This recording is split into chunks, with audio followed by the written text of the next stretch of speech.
Hi, I'm Dr. David Baker Hargrove. And I'm Robert Baker Hargrove, and we're at the top of your inbox. This is a place where we come together to bring to you all of our years of lessons learned of owning and operating businesses both independently and together. And our goal is to provide you with a little bit of a business bite for you to take back to your company to help your business grow and your leaders develop.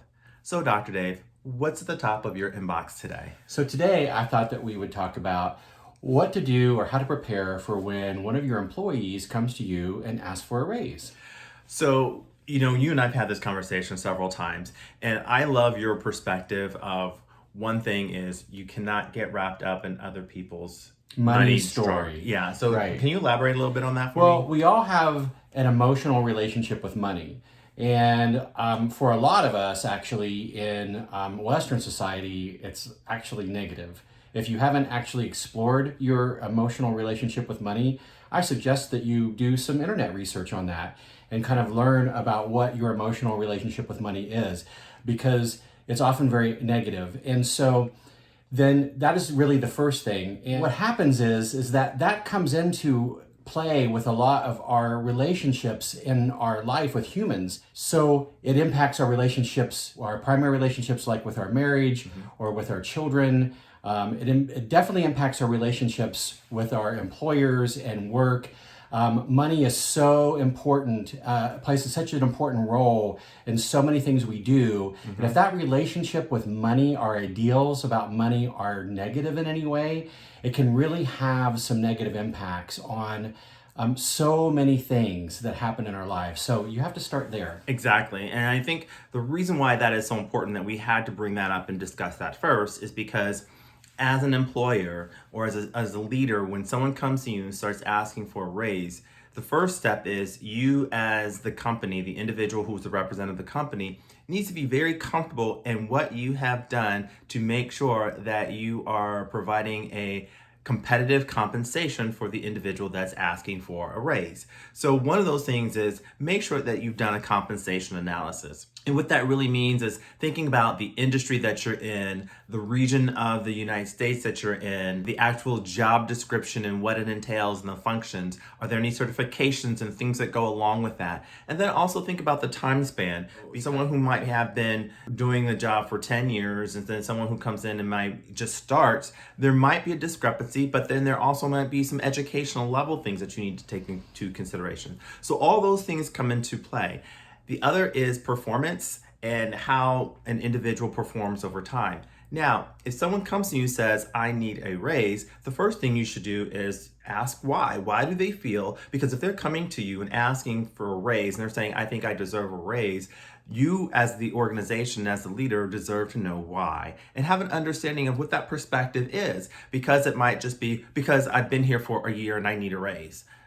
Is far different than as the job has progressed, we've added certifications to it. I've been training individuals. These are things that I've been doing that have enhanced the role and the position that I'm in. That's a completely different conversation because now the individual is bringing to you actual duties that have been added to it. The growth of the job itself may have taken place. And those are things that you need to take in consideration. So over time, it's really good to kind of think about, let's go back and review the job description at least once every 2 years, review the jobs, the tasks, the duties that are associated with it, because the role may have expanded or the role may have contracted. So understanding what the responsibilities and roles are help you continue to do that job analysis and that for that competitive compensation package. Also, what benefits do you bring and what does that monetary go on to, that total rewards of the overall package or compensation package that you have for individuals? Do you have a bonus structure? Do you have incentives? All those things come into play. So I would say make sure that you have a true understanding of how you as an organization are compensating your individuals so that when someone comes to you and says, hey, I need a raise, you're able to talk from a very strong point of understanding that perspective.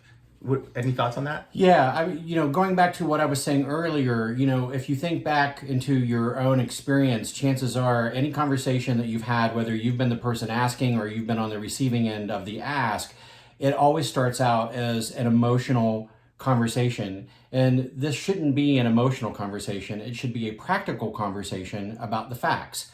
And the facts are, this is the compensation analysis that we've done in our company, and this is where your role fills in, and this is how we do it equally and fair amongst all the people who work in your role based upon the skill sets and the contributions that they Absolutely. make. It has to be very fair. It has to be very defendable. And that is the first thing that you do way upstream before anyone ever walks into your office and asks for a raise. The second point is that there has to be very explicit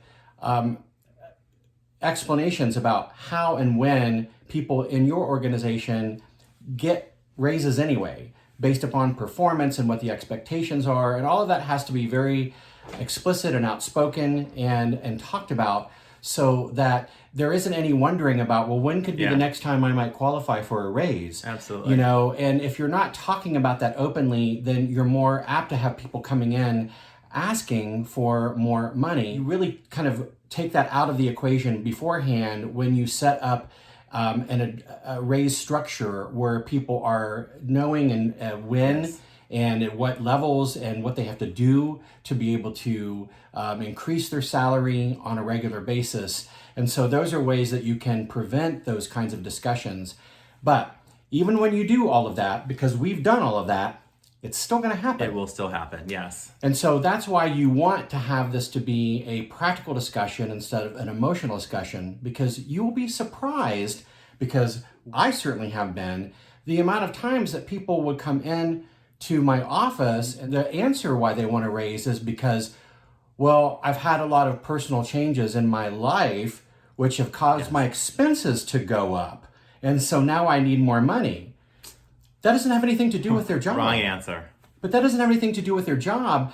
However, it's still, this is where it goes back to people's emotional relationship with money, right? Because they still feel like that is the employer's responsibility to take up the slack for what has ever happened in their personal life. And that's a fact. That happens a lot. Yeah. So if you would like some assistance in doing a job analysis for your organization, you can reach out to me at robertbakerhargrove.com. Yeah, or reach out to me, because there's so much more on this topic to be talked about at davidbaker-hargrove.com. Or you can reach out to both of us at bhdassessment.com.